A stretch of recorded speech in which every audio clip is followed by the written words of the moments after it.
Ever had a personal relationship with Donald Trump in the presence of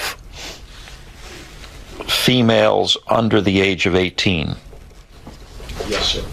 Yes? Yes, sir. President Donald Trump has recently ignited a fresh controversy by making unsubstantiated claims that former officials within the Biden administration have intentionally manipulated or doctored critical files related to the disgraced financier and convicted sex offender, Jeffrey Epstein.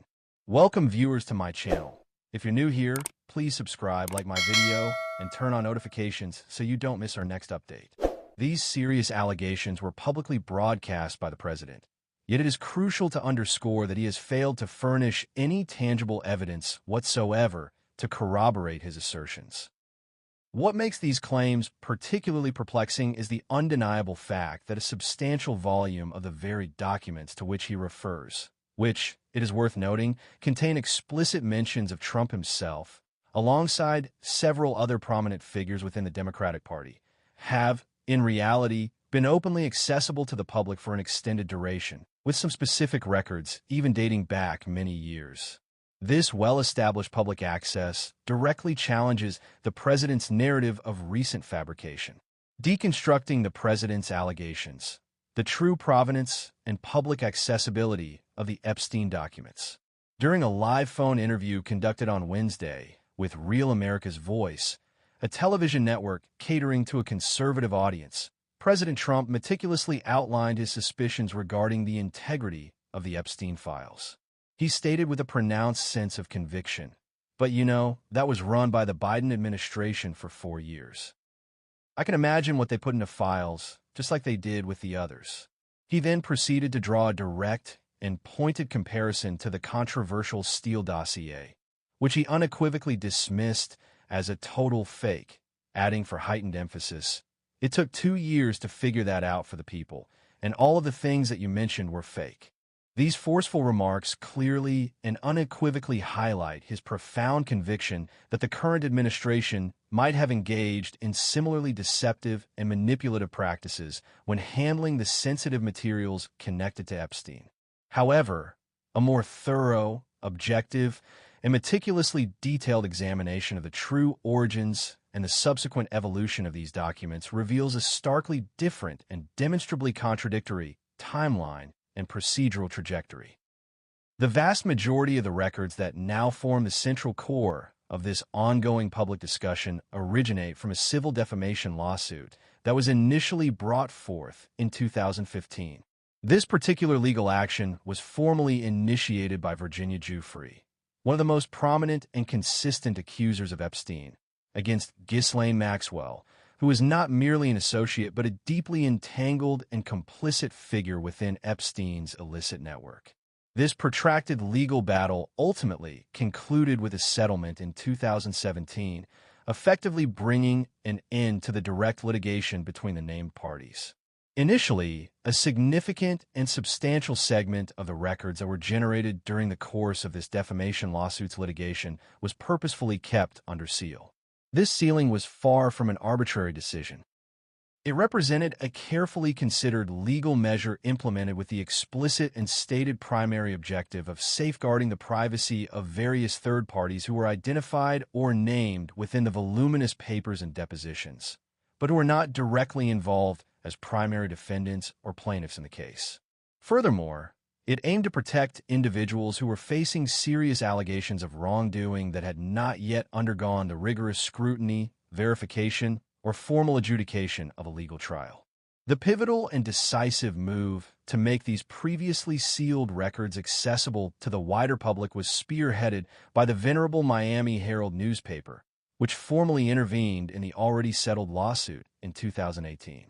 The actual process of meticulously unsealing these sensitive and highly anticipated documents began on a particularly poignant and memorable date, August 9th, 2019. This was, notably, the day immediately preceding Jeffrey Epstein's widely reported death by suicide in a Manhattan correctional facility.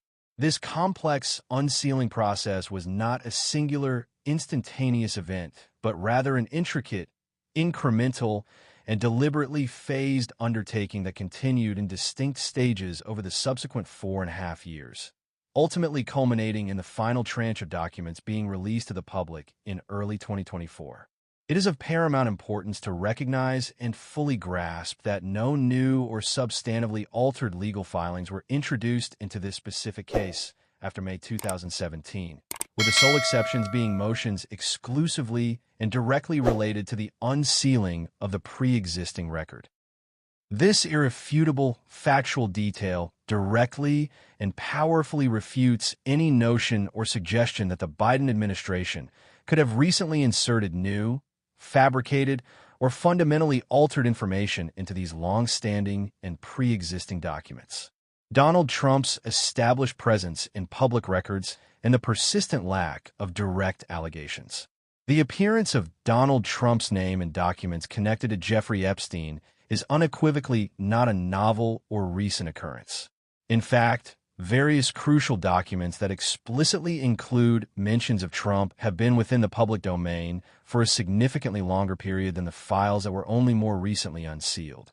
For instance, detailed flight logs meticulously maintained by Epstein's private pilot and Epstein's very own personal address book, which notably contained multiple contact numbers for Trump himself, as well as several members of his extended family, have been firmly within the public domain for many years.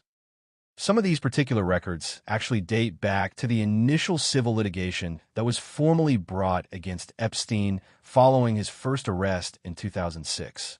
This specific time frame indisputably predates any involvement or even the very existence of the current Biden administration, thereby completely disconnecting them from the initial public dissemination of such information. Furthermore, Trump's name also conspicuously appeared on additional flight logs detailing passages on Epstein's private planes, which became broadly and publicly accessible in 2021 during the high-profile criminal trial of Ghislaine Maxwell.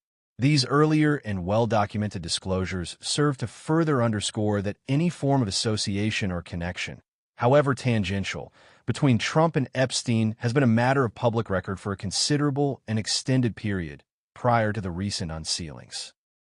It is absolutely crucial to emphasize, based on the comprehensive information that has been made available across all of these publicly released documents, whether originating from the early civil lawsuits brought against Epstein, the more recently unsealed records from the defamation case, or the evidence presented during Maxwell's criminal trial, that none of them contain any direct allegations of criminal wrongdoing on the part of Donald Trump.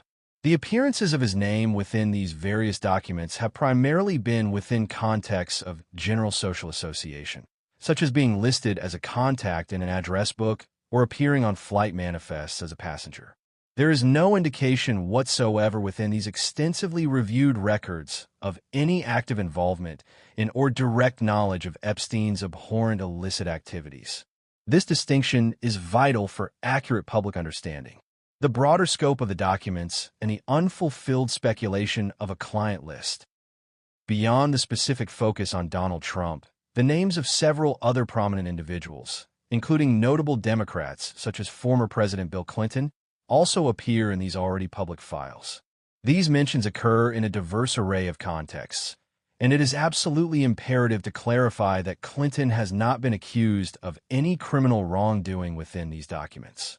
Through official statements made by his spokespersons, he has consistently maintained that he had no knowledge whatsoever of Epstein's heinous criminal activities. Similarly, other individuals whose names emerge within these various files have also publicly and unequivocally denied any involvement in illegal acts directly related to Epstein's extensive and illicit network. In the period leading up to the highly anticipated unsealing of the records from the Jeffrey Maxwell case, there was an intense, rampant, and widespread wave of public and media speculation. Many observers and news outlets fervently believed and widely disseminated the notion that these documents would finally unveil a definitive and explosive client list comprising powerful and influential individuals who had allegedly engaged in illicit and criminal activities with Epstein. However, what the unsealed documents primarily revealed, much to the disappointment of some, was the continuation and elaboration of Jeffrey's grave allegations. that Epstein and Maxwell subjected her to horrific abuse and actively facilitated her abuse by several prominent men. The records also clearly indicated that both Maxwell and all of the men specifically accused by Giuffre vehemently denied these allegations, maintaining their innocence. Because the case ultimately concluded in a settlement rather than proceeding to a full and public trial.